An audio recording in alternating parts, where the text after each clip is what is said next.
Retirement while employed over genuine retirement is evident. Genuine retirement versus retirement while employed. Fixed income versus big bucks with boffo bonuses. Lunch at Costco because it's the only place where you can get a giant hot dog and a Coke for $1.50 versus lunch at Michael's where you have a cheeseburger and Pellegrino for $150. Small circle of acquaintances versus rich social context. Drink alone versus drink with friends.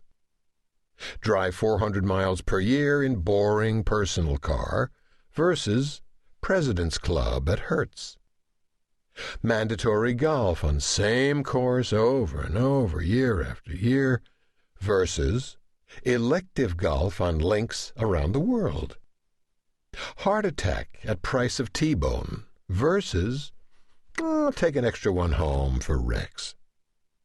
Lose touch with reality versus create own reality. Diminished sexual options versus possibility of still getting lucky now and then. Intimations of mortality versus estate planning. Too many naps versus precisely correct nap quotient. Wait too long for death versus occasional limited wait for limo. Fortunately, for those of us lucky enough to operate in this day and age, the contemporary business environment has provided us with the solution to this dichotomy. To gain the benefits of retirement while avoiding its pitfalls, one must simply learn how to live like an executive. I invite anyone who doubts the utility of this strategy, which provides the underlying secret of executive life, to read the following brief clip, offered by Michael Lewis in the Financial Week of November 19, 2007. It concerns the now ousted CEO of Merrill Lynch, Stan O'Neill, who in the preceding months had been facing the loss of billions upon billions of dollars in the subprime mess that year. In the 6 weeks between August 12th and September 30th, as Merrill Lynch's losses mounted, its CEO didn't merely manage to play 20 rounds of golf on 4 different courses. He played them beautifully with a consistency that defied the pain he must have been feeling, Lewis writes, continuing, Indeed, a glance at the scores explains why the Merrill Lynch board agreed to pay him $48 million in 2006. The man has ice water in his veins.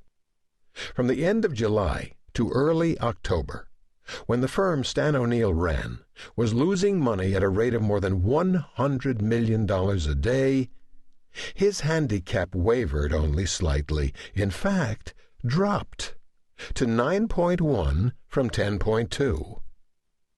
It's hard to tell now if Lewis is kidding, but he goes on to quote what he contends are the actual notes O'Neill scribbled on the back of his PGA scorecards during the bucolic time he spent on the greens, while his firm was bleeding red. Many of these, naturally, have nothing to do with business, Lewis writes. For instance, on August 31st, on the back of the card that proves he shot an 83 at Martha's Vineyard's prestigious Vineyard Golf Club, Mr. O'Neill scribbled, Stan is certainly the man. On September 22nd, after he'd shot an 80 at the Verdant Walkabout Country Club, he wrote, with his natural ear for the language, 80 makes me Grady. What's interesting to us in this exercise is not how egregious all of this is, but how enviable. Wouldn't you like to be playing golf, or something even more worthwhile, at a time when others are burning the midnight flop sweat? I know I would. Cute, huh? I think so. Turns out that just weeks later, for some reason, O'Neill was gone from the firm. Those who are concerned about him will be relieved to know that he left with about $150 million in severance in his pocket. I expect him to have surfaced again by the time this book